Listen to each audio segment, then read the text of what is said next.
샬롬 샬롬 샬롬 샬롬. 하나님 사랑합니다. 여러분 주 안에서 사랑합니다. 오늘 베드로전서 3장 말씀. 하나님을 향한 선한 양심의 간군이라. The people of a good conscience toward God. The people of the good conscience toward God.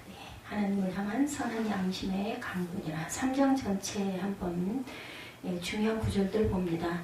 이와 같이 자기 남편에게 순종하라 1절이죠. 즉 그리스도께서 욕을 당하시되 대신 욕하지 아니하시고 고난을 받으시되 위협하지 아니하시고 우리를 구원하기 위하여 친히 나무에 달리신 것이죠. 자기 남편에게 순종하라 주님이죠. 아내된 자들은 애매하고 고난을 받을지라도 남편에게 순복하라는 것. 이는 도를 순종하지 않는 남편이라도 그 아내의 행위로 말미암아 구원을 받을 수 있기 때문입니다. 옥에 있는 영들에게 선포하시느니라. 19절입니다. 옥에 있는 영들이란 문맥상 노아가 방주를 준비할 동안에 복종하지 않던 자들. 20절의 말씀입니다. 그들은 하나님을 경외하지 않으므로 심판을 받죠. 히브리서 11장 7절에 즉 창조의 목적대로 살지 않았기 때문에 멸망을 받았다라는 것. 분명히 갚으세요. 그렇게 오래 참고 기다리실 때 20절이죠. 베드로서 3장 8절입니다. 오직 주께서는 너희를 대하여 오래 참으사 아무도 멸망하지 않고 다 회개에 이르기를 원하시죠. 오래 참고 그래서 기다리십니다. 복종하지 아니하던 자들이라. 20절이죠. 베드로서 2장 5절입니다. 옛 세상을 용서하지 아니하시고 오직 의를 전파하는 노아와 그 7 식구를 보존하시고 경건하지 아니한 자들의 세상에 홍수를 내리셨다. 히브리서 11장 7절입니다. 믿음으로 도하는 아직 보이지 않는 일에 경고하심을 받아 경외함으로 방주를 준비했다. 보이지 않는 일인데도 불구하고 경외함으로 하나님을 믿은 거죠. 그 집이 구원을 받습니다. 그 집을 구원하였다. 순종하지 않는 자는 하나님 보시기에 믿지 않는 자. 히브리서 3장 18, 9절. 또 하나님이 누구에게 맹세하사 그의 안식에 들어오지 못하리라 하셨느냐. 곧 순종하지 아니하던 자들에게가 아니냐. 이러보건대 그들이 믿지 아니함으로 능히 들어가지 못한 것이라. 구원을 얻은 자가 몇 명뿐이니 겨우 8명이라. 20절이죠. 노아에 대해 수많은 하나님의 사람이 있었지만 오직 의를 전파하며 방주를 준비했던 노아와 그의 7 식구 8명만이 생명을 보존하고 그 외의 모든 사람은 순종하지 아니함으로 홍수에 멸망당하죠. 우리는 인자의 임함도 이와 같다는 사실에 항상 두렵고 떨림으로 정신을 차려야 됩니다. 마태복음 24장 37절에 39절에 증거합니다. 37절에 39절에는 노아의 때와 같이 인자의 임함도 그러하리라 라고 말씀했어요. 베드로전서 3장 20절에 8명 식구들을 구원했죠. 교회 안에서 구원 얻은 자의 수가 적습니다. 마태복음 7장 13절에서 14절에 생명으로 인도하는 문은 그래서 좁고 길이 협착하여 찾는 자가 적습니다. 마태복음 22장 14절에 청함을 받은 자는 많되 택함을 입은 자는 적으니라. 누가복음 13장 23절에서 28절에 구원을 받는 자가 적으니라. 베드로전서 10장 5절에 그들의 다수를 기뻐하지 아니하셨으므로 광야에서 멸망을 받습니다. 누가복음 12장 32절에 적은 무리여 말씀하죠. 세례 21절이죠. 세례는 육의 몸을 벗는 것입니다. 골로새서 2장 11절입니다. 따라서 세례받은 사람은 자신을 죄에 대하여는 죽고 하나님께 대하여는 산자로 여겨 몸의 사욕에 순종하지 말고 자신을 의에 묵이고 순종의 종으로 하나님께 드릴 줄 알아야 되겠다. 로마서 6장 내용이기도 합니다. 이렇게 우리가 함께 살펴봤습니다. 3장 18절에서 22절까지 내용. 하나님을 향한 선한 양심의 간구. 베드로전서 3장은 2장에 이어 순복에 대한 주제를 계속해서 다루고 있습니다. 우리가 순종하고 복종하는 거죠. 사도 베드로의 주된 관점은 하나님의 자녀들인 성도들이 그들의 삶과 의무들이 가정에서나 사회적 관계에 있어서 거치는 존재가 되지 말아야 함을 강조합니다. 이어서 베드로는 그리스도의 이름을 위하여 고난받는 자들의 소망에 대해서 다시 강조하죠. 부부의 윤리, 남편에게 순종하라. 결혼은 하나님께서 세우신 신성한 제도이죠. 하나님은 보시고 돕는 배필 하와를 만드셔서 둘을 결혼시키셨죠. 하나님이 보니까 어떻게 보여요? 외로워 보였어요. 필요를 위해서 만든 것이 아니라 에덴 동산에서부터 친히 만드신 제도이기도 하다. 베드로는 아내된 자들에게 종들이 주인에게 부모에게 순종하듯이 남편에게 순종하라. 뭐 배우자죠. 지금은 남편도 아내에게 서로의 관계 안에서 순종해야 됩니다. 성도로서 아내의 순종은 일방적인 불종과는 다릅니다. 예수 그리스도 안에서 기쁨과 사랑으로 순종하고 경건한 마음으로 존경해야 된다. 어디 안에서? 그리스도 안에서. 이게 중요합니다. 베드로는 여인의 아름다움이 외모에 있지 않고 내면에 있으므로 내면을 가꾸어야 함을 또 밝히죠.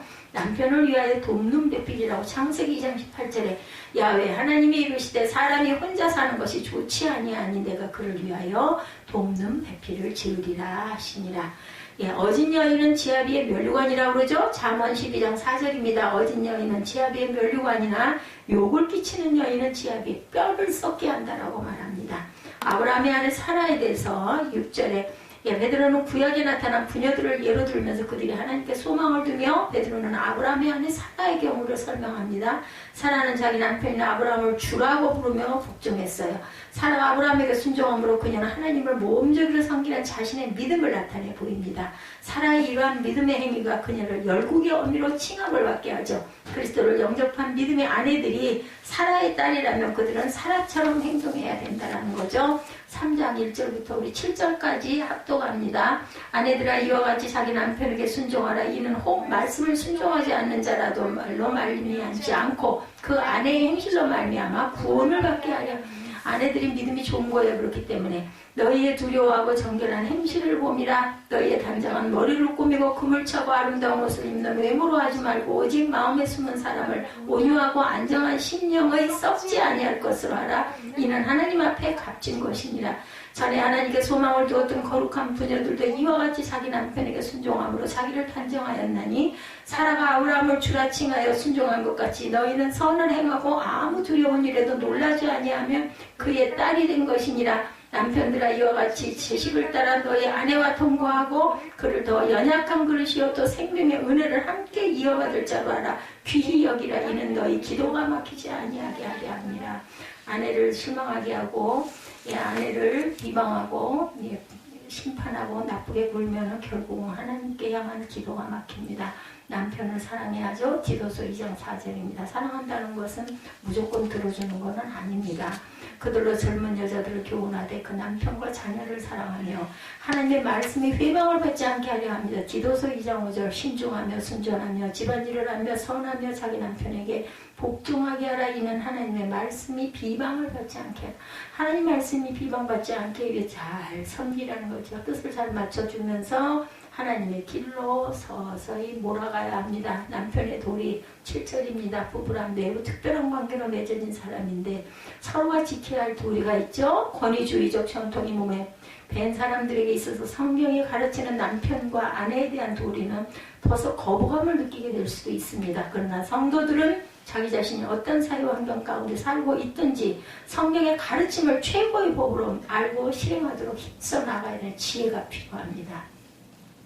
그 사람의 성령을 잘 알아서 잘 몰아가야 되겠죠. 남편은 지식을 따라 아내와 동거함으로 아내의 요구를 잘 알 수 있어야 합니다. 그리고 아내에게 온유한 태도를 취할 뿐만 아니라 귀하게 여기라. 왜? 기도가 막히니까.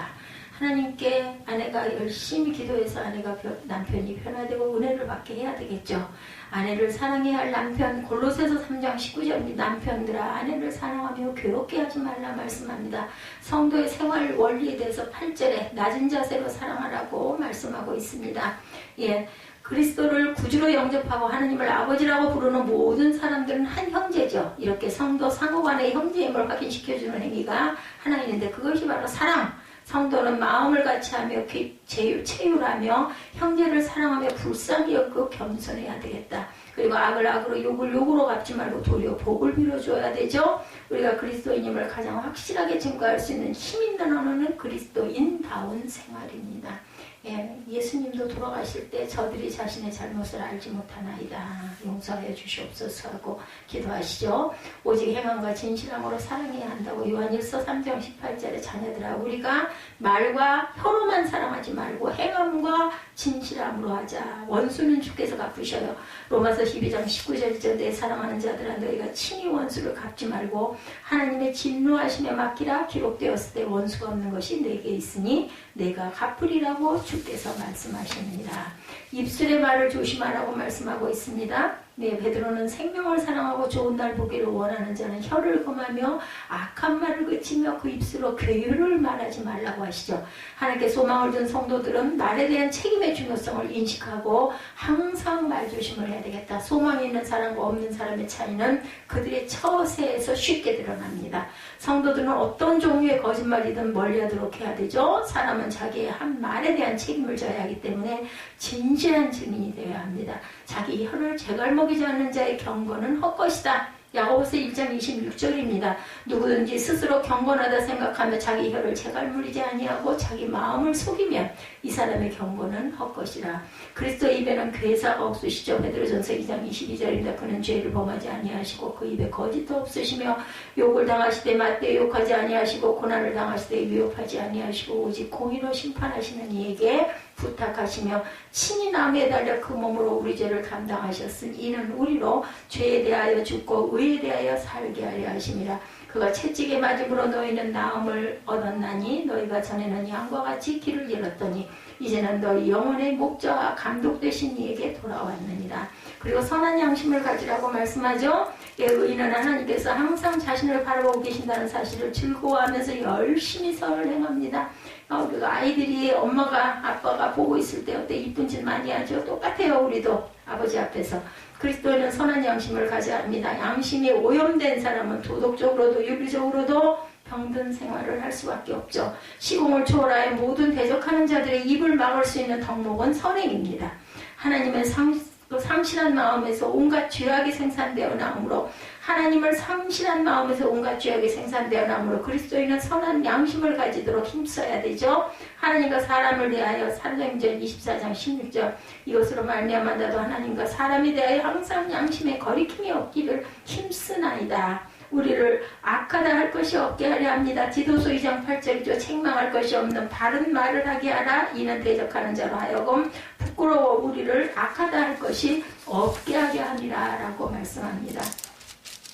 17절까지 그리스도를 통하여 구원을 얻죠. 17, 8절 불의한 자를 대신하여 죽으셨어요.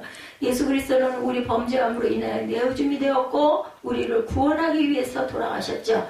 비록 예수님께서는 억울하게 죽음을 당하셨지만 그의 죽음으로 많은 사람이 구원을 받았고 다시 부활하셔서 영화롭게 되시죠.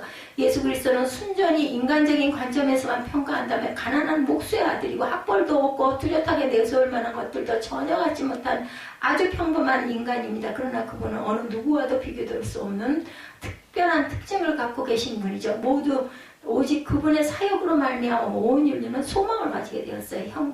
육체의 고난을 받으셨어요. 베드로전서 4장 1절죠. 그저 그리스도께서 이미 육체의 고난을 받으셨으니 너희로 같은 마음으로 갑옷을 삼으라. 이는 육체의 고난을 받은 자는 죄를 그쳤으므로 그 후로는 다시 사람의 정욕을 따르지 않고 하나님의 뜻을 따라 육체의 남은 때를 살게 하려 하심이라고 말씀합니다. 십자가로 하나님과 화목하게 하려 하시죠. 에베소 2장 16절부터 18절까지입니다. 또 십자가도 이 둘을 한 몸으로 하나님과 화목하게 하려 하심이라. 원수된 것을 십자가로 소멸하시고 또 오셔서 먼 데 있는 너에게 평안을 전하시고 가까운 데 있는 자들에게 평안을 전하셨으니 이는 그로 말미암아 우리들이 한 성령 안에서 아버지께 나아감을 얻게 하려 하심이라. 이렇게 말씀합니다. 우리 아까 그 후반부 읽어가죠. 8절부터 선을 위한 고난이죠. 천천히 뜻을 생각하면서 우리 합독합니다.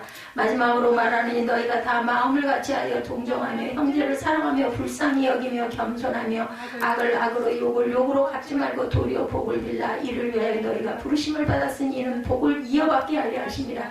그러므로 생명을 사랑하고 좋은 날 보기를 원하는 자는 혀를 금하며 악한 말을 그치며 그 입술로 거짓을 말하지 말고 악에서 떠나 선을 행하고 화평을 구하며 그것을 따르라. 주의 눈은 의인을 향하시고 그의 귀는 의인의 강구에 기울이시되 주의 얼굴은 악행하는 자들을 대하시느니라 하였느니라. 또 너희가 열심으로 선을 행하면 누가 너희를 해하리요. 그러나 의를 위하여 고난을 받으면 복 있는 자니 그들이 두려워하는 것을 두려워하지 말며 근심하지 말고 너희 마음에 그리스도를 주로 삼아 거룩하게 하고 너희 속에 있는 소망에 관한 이유를 묻는 자에게는 대답할 것을 항상 준비하되 온유와 두려움으로 하고 선한 양심을 가지라. 이는 그리스도 안에 있는 너희의 선행을 욕하는 자들로 그 비방하는 일에 부끄러움을 당하게 하려 함이라. 선을 행함으로 고난받는 것이 하나님의 뜻일진데 악을 행함으로 고난받는 것보다 나으니라. 말씀합니다. 18절부터 22절까지는 우리가 함께 읽었어요. 그죠? 영을 전파하시는 사건이 일어나죠. 베드로는 예수 그리스도를 가리켜 육체로 죽고 영으로 사신 분이다. 그리고 저가 영으로 옥에 있는 영들에게 전파하셨다고 말하죠. 가장 논란이 심한 신학적 난제 가운데 하나이들이기도 합니다. 우리는 노아 당시 생존했던 사람들, 하나님의 경고하심을 무시하고 불순종했던 사람들이 지옥에 있는 모습은 불순종의 결과가 어떤 것인가를 깨닫게 되죠. 그리고 노아의 구원은 믿는 자들이 차지하는 유혹과 상급을 교훈하고 있습니다. 영은 살리는 거죠. 고린도후서 5장 6절입니다. 그러므로 우리가 항상 담대하며 몸으로 있을 때에는 주와 따로 있는 줄로 아노니 이는 우리가 믿음으로 행하고 보는 것으로 행하지 아니함이로다. 죽은 자들에게도 복음이 전파되죠. 베드로전서 4장 6절입니다. 이를 위하여 죽은 자들에게도 복음이 전파되었으니 이는 육체로는 사람으로 심판을 받으나 영으로는 하나님을 따라 살게 하려 함이라. 세례는 구원의 표징이라고 21절에 말하죠. 노아의 8 식구는 방주를 타고 물의 심판에서 구원받죠. 베드로는 이러한 역사적 사건을 예수 그리스도의 세례의 원형으로 봅니다. 세례는 죄에 속한 자신이 죽어지고 그리스도로 인하여 출생한 자신이 살게 된다는 공식적인 선언이에요. 이 침례가 이렇게 좋은 거고 세례가 좋은 겁니다. 물을 통해서 받은 구원의 징표죠. 저는 늘 생각을 해요. 엄마 태태에서 아기가 물에 쌓여 있다가 확 밀려 나오죠. 벗고 나옵니다. 그게 바로 세례와 연결된다라는 그런 깨달음을 하나님 주셨어요.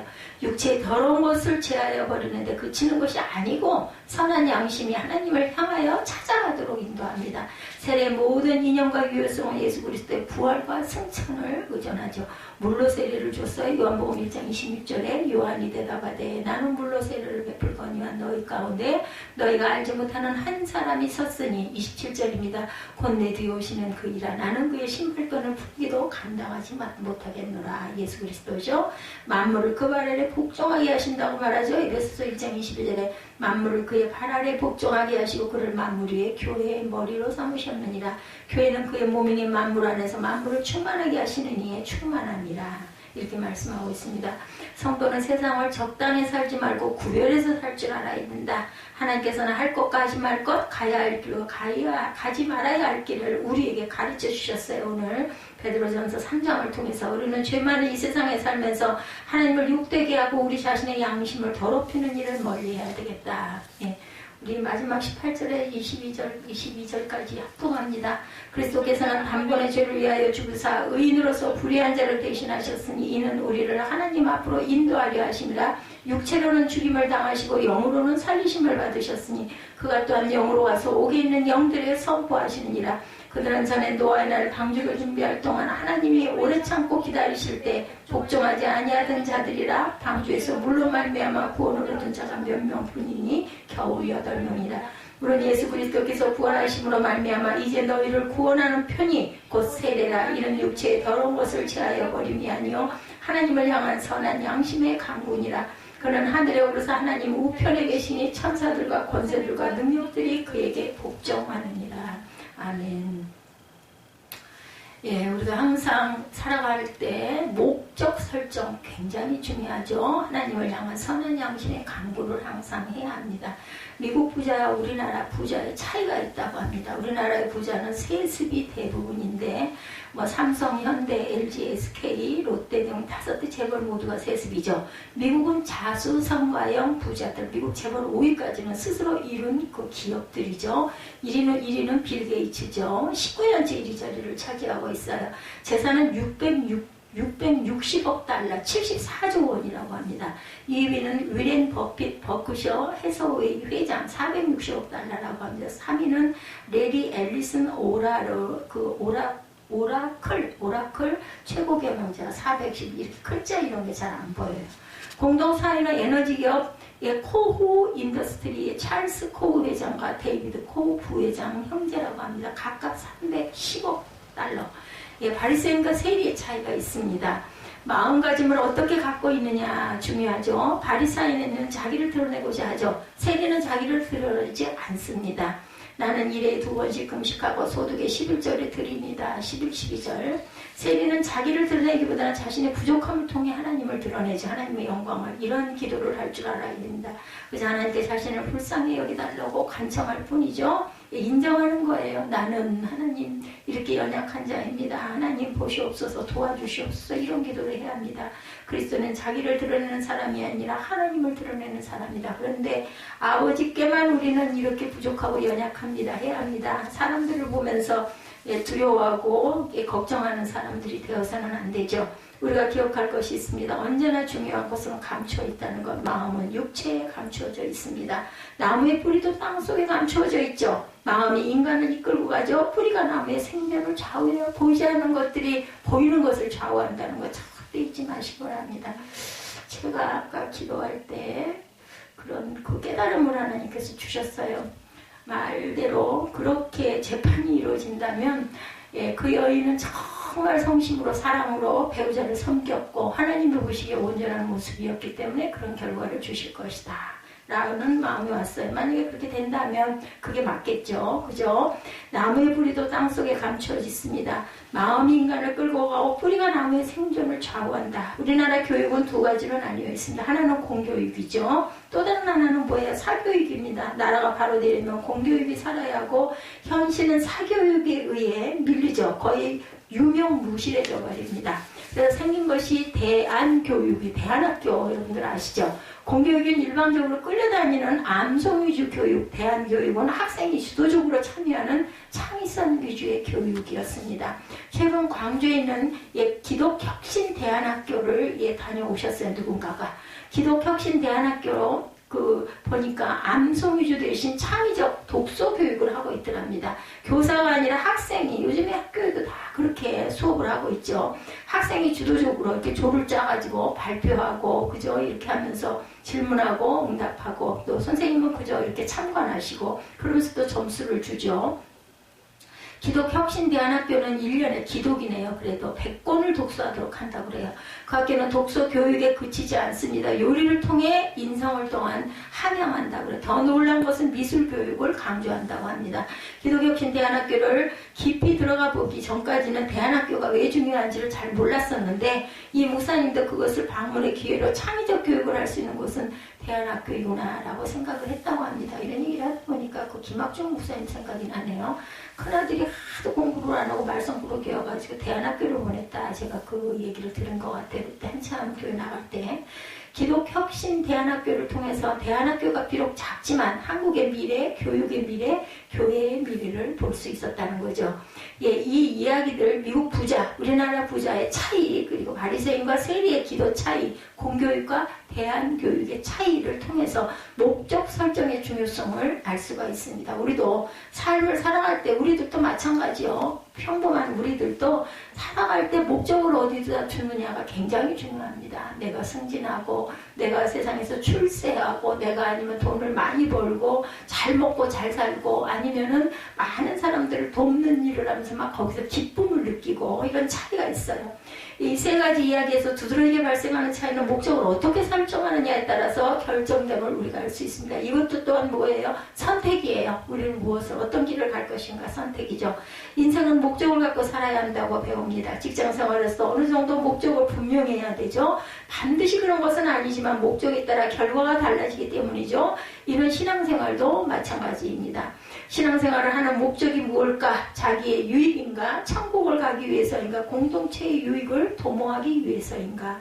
신앙생활의 목적은 나의 유익이 아니라 하나님의 유익이 되어야 한다. 그러나 현실은 자기 유익임을 알 수가 있습니다. 어떤 글을 보니 작은 교회 목회자들의 생활이 빈곤충이랍니다. 이런 문제는 교회가 책임을 져줘야 한다. 누가 책임을 지겠어요? 교회, 작은 교회라고 하면은 기본 단위에 그냥 그 가족, 목회자 가족만 예배를 드리는 그런 교회들이 굉장히 많죠. 우리 교회도 뭐 틀리지 않습니다. 교회는 하나님의 유익을 추구하는 곳이죠. 하나님의 유익을 추구하면 자기 유익보다는 건전한 공동체를 세우기 위해서 몸부림을 쳐야 합니다. 현실은 세습을 통해 자신의 유익을 극대화하기에 여념이 없어요. 그리스도인은 삶의 목적이 분명해야 합니다. 그리스도인의 삶과 신앙생활의 목적이 일치해야 되죠. 그렇지 않으면 불균형 잡힌 그러한 삶을 살아가게 된다.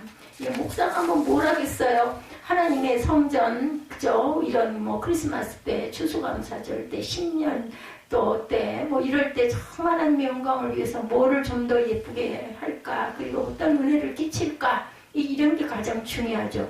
그리스도인의 신앙생활 목적을 두 가지로 나눕니다. 하나는 취하는 것과 또 다른 하나는 내어주는 것. 잘 취하고 잘 내어줘야 되겠죠. 예, 우리의 구세주 예수님을 봅니다. 예수님은 취하지 않으셨죠? 자신을 죽기까지 내어주셨어요. 자신의 영광을 취하지 않으시고 하나님의 영광을 위해서 자신을 내어주는 삶을 사셨어요. 그죠? 누구도 이걸 아니라고 할 사람은 없습니다.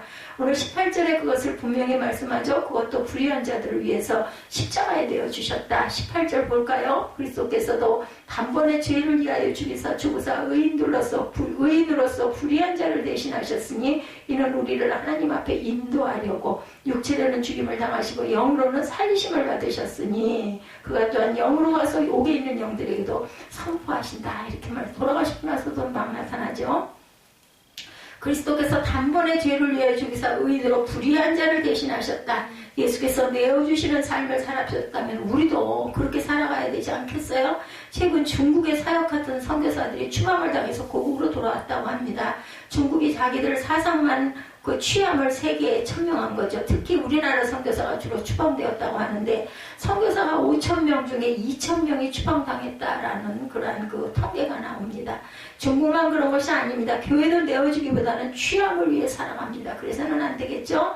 이런 사람은 성경에서 무수히 많이 나옵니다. 불평덩어리였던 광야 이스라엘 그 민족이 대표적이죠. 변화되기 전에 모세도 예외가 아니었습니다. 모세는 애굽 왕궁에 있을 때 자기 이익 취함을 위해 살아왔습니다. 그 결과 미디안 땅으로 도망가는 그 신세를 갖게 되죠. 반면에 다윗은 취함이 아니라 내어줌으로 살았어요. 자기 이익이 아니라 하나님의 뜻을 취하죠. 다윗이 사울을 동굴에서 죽일 수 있는 일은 절호의 기회였었는데도 불구하고 다윗은 사울을 죽이지 않고 살리죠. 하나님의 뜻이 더 중요했기 때문에 저도 이 상황이라면 절대로 그냥 놔두지 못했을 것 같아요. 내가 살아야 되니까. 그리스도인도 마찬가지라는 거죠. 그리스도인의 삶의 목적은 분명해야 합니다. 자기 유익을 취하기 위해 살지 말고 하나님의 영광을 취하기 위해 살아야 되겠다. 하나님의 영광을 취하려면 가장 먼저 할 일은 자기 것을 내어주는 삶을 살아야 합니다. 이와 같이 자기를 내어주는 목적으로 사는 사람이 참 그리스도인, 크리스찬이죠. 크리스찬. 예, 그리스도입니다. 기름 부음 받은 자. 그리스도인은 욕망을 성취하기 위해서 살아갑니다. 예, 무슨 욕망? 현실은 그리스도인의 현실은 더 많은 욕망을 취하기 위해서 살아가죠. 이런 인간의 모습을 냉철하게 분석한 뒤 헨리 나위엔이 아래와 같은 말을 합니다. 인간은 길을 찾을 수 있는 지도는 가지고 있지만 자기 집 주소를 모른다. 이렇게 얘기했다고 그래요. 인간이 주소를 갖고도 집을 왜 못 찾아요? 욕망을 채우려다 보니까 제정신이 아닌 거예요. 그죠? 예, 요즘에는 온전한 정신을 가진 사람을 보기가 어렵습니다. 한국 교회도 별반 다르지 않다. 교회가 급속하게 쇠퇴하죠. 지금 코로나 때문에 더더군다나 어떻게 이런 시절이 오리라고 누가 알았겠느냐는 거죠. 가장 큰 쇠퇴가 젊은 층의 쇠퇴죠. 30대의 젊은 세대들이 교회에 급속히 교회를 떠나고 있습니다. 교회 내 유초등부와 중고등부 자체가 아예 없는 교회들이 속출하고 있습니다. 최근 통계에 의하면 고등부가 없는 교회가 48%, 중등부가 없는 교회가 47%, 초등부가 없는 교회는 47%, 유년부가 없는 교회 47%, 유치부가 없는 교회 57%, 유아부가 없는 교회는 97.4%, 영아부가 없는 교회가 78.5%라고 합니다. 이런 상황, 예, 왜 이런 성적표를 우리가 받았을까? 자녀들 낳기 운동을 할 때 저는 이 생각을 했었어요. 목회자들이나 성도들이 하나님을 위한 헌신 기도가 급격하게 떨어집니다. 하나님과 교회를 위한 시간 사용이 줄어들어요. 어떻게든 빨리 가려고 도망가죠. 예수님은 다르셨죠. 바울도 달랐습니다. 예수님은 하나님을 위한 헌신이 특별한 열심을 갖고 있었어요. 예수님은 영으로가 옥에 있는 영들에게 복음을 선포하죠. 19절에도 그렇게 증거하고 있죠. 영으로 가서 옥에 있는 영들에게 선포하셨다. 바울은 죽을 위기를 아주 기가 막히게 많이 넘겼어요. 이런 헌신이 기독교의 뿌리가 되었죠. 미국 청교도들의 헌신이 기독교가 미국에서 주류 계급을 이루도록 하는 발판이 됐는데 지금은 또 어때요? 엄청나게 교회가 무너져가고 있죠. 하나님은 했더라면이 아니라 함께라면 이런 그리스도인을 찾으신다. 우리도 늘 주님에게 주님과 함께 내가 너와 함께 그 말씀 굉장히 좋아하죠. 임마누엘 그죠? 하나님은 한 사람을 찾으십니다. 하나님이 찾으시는 사람을 욕망을 채우는 사람이 아니죠. 예. 종이 될 수 없어요. 자신의 욕망을 채우려고 하는 사람은. 자기 것을 내어주는 사람, 더 나아가 하나님과 함께 하나님의 나라를 세워가고자 하는 사람이 바로 하나님의 자녀, 하나님의 사람, 기름 부음 받은 자, 임마누엘. 예, 그것을 추구하는 자입니다. 세상에 가장 맛없는 라면 뭐라고 그래요? 햇더라면이랍니다. 예, 맛없는 거 햇더라면, 그죠? 반대로 세상에 가장 맛있는 라면 함께라면입니다. 여러분들 기억하시기 바랍니다. 네, 주와 함께라면, 그죠? 우리는 겁날 게 없어요. 두려울 게 없습니다. 그리스도는 세상에서 가장 맛있는 라면인 함께라면이 되어야 합니다. 하나님과 함께하는 함께라면이어야죠. 반대로 햇더라면이면 절대로 안 됩니다. 햇더라면은 후회하는 거 아니에요? 삶의 정체성을 영원히 미궁에 빠뜨립니다. 하나님만 함께라면을 찾지 않습니다. 세상도 함께라면을 찾습니다. 세상도 함께라면, 하나님도 함께라면. 누가 그랬어요? 이스라엘 민족이 그러다가 결국은 다 죽죠? 예, 명심보감에 보면 금난지붕이라는 말이 있어요. 이 말의 뜻은 급하고 어려울 때 힘이 되어지는 친구라는 뜻이라고 합니다. 급하고 어려울 때 힘이 되어지는 친구. 주식형제 천계유라는 말이 있습니다. 술 먹고 밥 먹을 때 형, 동생 하는 친구는 1000명이나 있지만 금난지붕 일개무. 급하고 어려울 때 막상 나를 도와주는 친구는 한 명도 없다. 일개무. 서로 자기 이익만 채우려고 하니 막상 도와주는 사람이 없는 건 당연합니다. 최근 사람들이 자기 이익만 취함을 우리는 순간순간 많이 경험하죠. 금난지붕 일개무로 만들어가고 있지는 않은가. 최근에 신학대학에서 인문학과 설교라는 주제로 세미나를 열었다고 합니다. 학교 측의 배려로 추가된 책을 팔 수 있는 기회가 주어졌다고 그래요. 그런데 꼬다로운 보리자루와 다름없는 이들에게 책을 팔고자 했더니 거의 팔지 못했다고 그래요. 뭐 팔 수 있겠어요? 못 팔겠죠. 누가 사겠습니까? 금난지붕 일개모가 남의 일이 아니라 나의 일이었다는 것을 알았다고 그래요. 이 책을 내신 이 목사님이. 이런 일은 10년 전에도 겪었다고 합니다. 당시 먹고 사는 문제가 급박했고 주변 사람들에게 도움을 청한 적이 있었는데 그때도 주위 사람들이 금난지붕 일개무였었다고 해요. 이런 것을 겪은 뒤 절박함으로 독서해서 지금은 제기를 했다고 합니다. 주위 사람들의 길을 열어주어야 되겠죠. 무턱대고는 아니지만 가능하면 도움을 주고자 해야 하는 저와 여러분이 돼야 한다는 거죠. 그런데 주위 사람들은 다릅니다. 삶의 목적이 내어줌이 아니라 취함, 이익, 유익 이걸 바라는 거죠. 그래서 뭐 시골은 교회를 세우려면 무조건 줘야 된다고 그러죠. 주니까 오더라는 거죠. 근데 언제까지 주겠어요, 그걸, 그죠? 안 주면 이제 그때 욕하고 등 돌리는 거죠. 그때 얼른 그 순간에 은혜를 받게 해갖고 주저앉게 하는 그건 이제 능력은 주의 종의 능력이겠죠. 친구가 중국에서 나온 선교사들은 대상으로 재교육을 하고 있다고 합니다. 재교육 중 언젠가 이런 말을 하더랍니다. 한국에 나온 선교사들의 상태가 마치 모라토리엄 상태다. 모라토리엄이란 말은 국가나 지방자치단체, 지자체가 외부에서 빌린 돈에 대해 일방적으로 만기의 상환을 미루는 행위를 통칭한다고 그래요. 모라토리엄. 몰아서 뒤로 밀어낸다는 뜻인 것 같아요. 그죠? 듣기만 해도 저는 해석이 되는데 몰아서 뒤로 밀어낸다.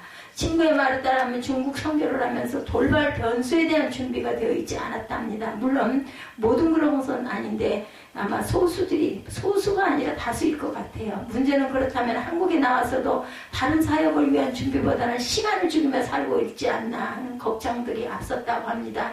모라토리엄 같다면 절박함으로 하루하루 살아가야겠죠.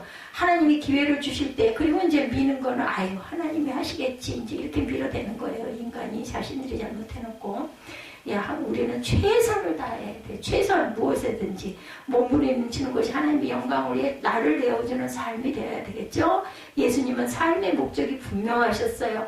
이런 현상이 일어나는 것은 삶의 목적이 하나님을 위한 것이 아니기 때문에 이런 현상, 모라토리움의 현상이 일어난다. 그리스도인은 예수님과 같이 삶의 목적이 분명해야 합니다. 예수님은 하나님을 위한 삶의 목적이 분명하셨어요. 18구절에 쉬운 성경으로 읽어보니까 그리스도께서 여러분을 위하여 죽으셨습니다. 그리고 그 한 번의 죽으심으로 여러분의 모든 죄를 담당하셨습니다. 죄가 없는 분이시지만 죄인을 대신하여 돌아가셨던 것입니다. 그것은 여러분 모두를 하나님께로 인도하기 위함이었습니다. 육체는 죽었지만 성령 안에서 다시 살아나셔서 갇혀있는 영혼을 찾아가 말씀을 전하셨습니다. 예수님께서 죽으신 목적이 분명합니다. 죄인들을 하나님께로 인도하기 위해서입니다. 뿐만 아니라 죽은 뒤에도 성령 안에서 다시 살아나셔서 갇혀있는 영혼을 찾아가 말씀을 전하시기 위함입니다. 이는 하나님을 위함이셨습니다. 이렇게 쉬운 성경의 해석이에요. 우리 본문들이. 예수님은 이런 숭고한 삶의 목적으로 인해 십자가에 죽은 것을 주저하지 아니하셨죠. 만약 우리가 숭고한 목적 수행에 주저한다면 이런 목적이 하나님을 위한 것이 분명하지 않기 때문이라는 것을 깨달아야 합니다. 우리의 목적은 하나님의 뜻을 성취해야 합니다. 하나님의 뜻 성취가 분명할 때 그리스도인답게 살 수가 있죠. 하나님을 위한 목적이 그리스도인답게 살게 합니다. 그럼 왜 하나님을 위한 목적을 가질 때 우리의 삶이 그리스도인답게 살게 할 것인가? 하나님의 목적은 하나님의 뜻을 이룸이기 때문입니다. 하나님은 그리스도인이 하나님의 뜻을 이룰 때 기뻐하시겠죠. 어떤 그 횃불 트리트니스 교수님은 그의 책 질문하는 신학에서 하나님의 뜻을 다음과 같이 설명합니다. 구약과 신약에서 하나님의 뜻은 추상적인 하나님의 계획이나 의지가 아니라 하나님께서 기뻐하시고 바라시고 사랑하시는 무엇이다. 저는 이 말에 동의합니다. 우리는 하나님의 뜻을 분명하게 설정해야 되죠. 그럴 때 하나님의 사람답게 살 수가 있습니다. 대부분 인간은 욕망을 향해 달려갑니다. 그 욕망의 끝은 죄예요.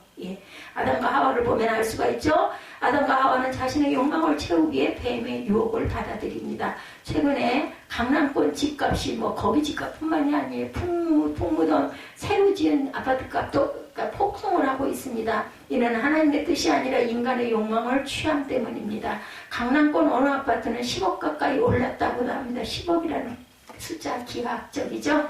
추악한 인간의 욕망에 대해 기독교인은 예외인가? 그렇지 않죠. 심지어는 목사님들도 종교부지 샀다가 팔고 교회 지어서 팔고 또 다른 데 또 사가지고 또 짓고 결국은 교회 장사를 그렇게 하시는 그런 목사님들이 굉장히 많아요.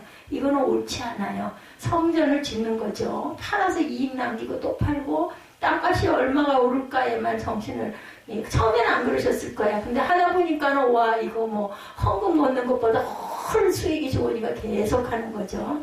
하나님은 피로사회가 아니라 평안사회를 만드셨어요. 한국 사회를 피로사회라고 진단한 학자가 있습니다. 바로 독일 베를린 예술대학교의 한병철 교수라고 해요. 그는 그의 책 피로사회에서 성과주의에 빠진 현대사회를 피로사회다 이렇게 규정했다고 합니다. 성과중심적인 현대사회의 만성질병이 바로 피로다. 그럼 그리스도인들은 피로사회를 만드는데 왜 예외일까? 그렇지 않습니다. 그리스도인도 한국 사회를 피로사회로 만드는데 일조하고 있습니다. 그렇지만 하나님께서 만드신 나라인 하나님 나라는 피로사회가 아니라 평안사회. 하나님의 인간에게 피로가 아니라 평안을 주시죠. 피로해서는 안 되죠. 하나님의 은혜를 받으면 평안이 임합니다. 오직 평안사회가 되어야 되겠죠. 우리가 삶의 목적을 설정할 때 설정 기준이 있어야 됩니다. 바로 하나님의 목적을 기준으로 설정해야 되죠. 인간의 욕망을 목적으로 설정하면 평안이 아니라 피로와 차별 그리고 불만이 가득한 사회가 된다는 것. 하나님은 우리에게 평안을 주겠다고 말씀하시죠. 이것을 너에게 이르는 것은 너희로 내 안에서 평안을 누리게 하려 함이라. 요한복음 16장 33절입니다. 복음성가 중에도 평안을 너에게 주노라. 제가 참 좋아하는 찬양입니다. 평안을 주시는 이유가 있어요. 평안의 주님 안으로 들어오라는 사인이죠. 피로와 차별 그리고 불만이 가득한 사회가 아니라 생명이 풍성한 하나님 나라로 들어오라는 것이죠. 예수님이 이 땅에 오신 목적이 생명을 얻게 하기 위해서 오셨다고 말씀하죠. 뭐라고 그러세요? 요한복음 10장 10절에 내가 온 것은 양으로 생명을 얻게 하고 더 풍성히 얻게 하려 함이라. 이제는 하나님 나라 안으로 들어가면 되죠. 이것이 그리스도인들께 삶을 사는 방법입니다. 하나님의 사랑 안에 들어가야 되죠. 평안을 누리거나 하나님의 생명을 얻으려면 한 가지 할 것이 있는데 하나님의 사랑 안에 들어가야 되는 하나님의 목적은 모든 것이 하나님의 사랑 안에서 이루어지기 때문입니다. 세상에 하나님을 평가하는 기준이 있어요. 바로 사랑입니다. 마찬가지로 인간도 사랑에 그 사람이 어떤 사람인가를 평가를 받게 됩니다. 인간도 사랑에 의해 평가받는다는 초대 그리스도교 교회가 나오는 위대한 철학자이자 사상가인 아우구스티누스도 말합니다. 인간은 그가 알고 있는 것에 의해서가 아니라 그가 사랑하는 것에 의해 평가되어야 한다. 오로지 사랑만이 인간을 아름답게 인간답게 만든다. 선한 사람은 그를 선하게 만들고 악한 사람은 그를 악하게 만든다. 그리스도인은 우리가 하나님의 사랑 안에 들어가야 합니다. 더 나아가 세상 사람들이 하나님의 사랑 안에 들어오도록 만들어가야 되겠죠. 또한 하나님을 온전히 바르게 알아야 됩니다. 우리가 하나님의 사랑 안에 들어가야 되는데 하나님의 사랑 안에 들어가려면 먼저 알 것이 하나님입니다. 마찬가지로 하나님의 뜻을 이루고자 한다면 하나님을 알고 가야 되겠죠. 그래서 뭐라 그래요? 예, 호세아가 말하죠. 하나님을 힘써 알자라고 얘기합니다. 에런 밀러 화이트는 1954년에 출간한 책 나의 하나님 나의 영광이란 기도 모음집에서 하나님에 대해 배워가기에 다음과 같이 하나님을 이야기합니다. 오직 하나님께 의지하게 하소서. 절대 변하지 않으시는 분이시며 내가 무엇이 최선이니 나보다 더 잘하시는 분께 훌륭한 아버지가 자녀가 선하게 자라도록 항상 필요를 알고 계시는 필요한 것을 유익한 것들을 지혜롭고 유용하고 행복한 모든 것들을 헤아릴 수 없는 방식으로 한 번에 베푸시는 분께 하나님은 변치 않은 분이시죠. 내게 무엇이 최선인지 나보다 더 잘하시는 분입니다. 우리에게 필요한 것, 유익한 것, 지혜롭고 유용하고 행복한 모든 것들을 한 번에 주실 수 있는 분. 우리는 이런 좋으신 하나님을 분명하게 알고 신앙생활을 해야겠습니다. 하나님을 제대로 할 때 하나님의 목적을 성취할 수 있는 삶을 살아가게 됩니다. 하나님을 알면 열매를 맺습니다. 하나님을 알고 신앙생활하면 주어지는 선물이 바로 열매죠. 열매의 특징. 열매는 그 다음에 맺는다는 거죠. 그 다음에 맺습니다. 즉 하나님에 의해 맺어진 열매는 삶의 선순환을 가져다 줍니다. 우리가 죄악을 가까이 하면 삶이 악순환이 만들어지죠. 하나님을 가까이 하면 삶이 선순환을 만들어갑니다. 그러므로 하나님을 위한 삶의 목적이 분명해야 되겠다. 목적이 분명하면 삶의 악순환이 아니라 선순환을 만들어갑니다. 선순환이란 다름 아닌 열매를 풍성하게 맺는 삶을 의미하죠. 뉴욕에서 유대인들에게 복음을 증거하는 지용훈 목사가 쓴 책 말씀사수 그 책의 열매를 아래와 같이 이야기합니다. 열매는 일시적인 배부름과 지속적인 배부름을 동시에 가져다 준다. 배고픈 자에게는 당장의 먹거리가 되어주기도 하고 열매를 먹고 남겨진 씨를 심으면 또 다른 나무들이 생겨 수많은 열매를 맺게 한다. 한마디로 열매는 선순환을 가져다 줍니다. 사람을 먹이고 자연의 공기를 맑게 하고 다른 사람을 먹이고 자원으로 활용되죠. 언제나 하나님에 의해 맺어진 열매가 선순환을 가져다 준다. 그럼 우리의 삶도 선순환을 이룬다. 이렇게 열매라는 책에 이런 내용을 적어놨다고 합니다. 말씀은 선순환을 만들죠. 선순환을 이루는 가장 큰 힘은 말씀에서 나오죠. 그렇지만 교회는 말씀보다도 외면 확장의 열을 올리고 있습니다. 지금은 오늘 그런 얘기를 했어요. 어젠가요? 그 회장 목사님하고 누군가가 예배드리고 싶습니다 하고 오면 그거 참 나라고 할 수도 없고 본인이 알아서 물론 찾아오지 않지만 부득이한 경우에 아는 사람이 아닌 그전에는 어땠어요? 무조건 그냥 교회만 하고 아이고 할렐루야 하고 막 맞아드리고 권사님들 할 일이 없어졌을 것 같아요. 그런데 이제는 누가 오면은 자리에 앉아 같이 예배드리자는 소리를 절대로 할 수가 없다. 그런 얘기를 하면서 우리가 함께 웃었습니다. 어떻게 이럴 때가 다 왔어요. 그랬더니 목사님도 참 그러게 말이라고 본인들이 알아서 아예 찾아오지를 않고 그리고 안 오리라고 믿고 그렇게 예배를 드릴 수밖에 없는 때가 됐다. 의자는 많은데 앉을 수가 없는 거예요. 또 다닥다닥 앉으면 안 되니까 그 큰 여의도 교회에 최근에 풀렸을 때 300명이 들어왔고 그 전에 아예 묶여있을 때 10명이 앉아 계시더라는 얘기 들어서 가슴이 아팠습니다. 한 교회에 들렀더니 엄청 큰 건물이었는데 그런 생각을 하셨다고 그래요. 교인 수에 비해서 정말 큰 교회는 하나님께 낭비가 아닐까 이런 생각을 했다고 합니다. 지방에 강의를 갈 때마다 덩치가 큰 교회들을 많이 만나는데 그럴 때마다 건물 활용의 선순환을 이루는지 악순환을 이루는지가 궁금했다고 합니다. 만약 활용이 되지 않는다면 이는 병목 현상이 발생해 교통체증과 같은 악순환을 이루게 되겠다.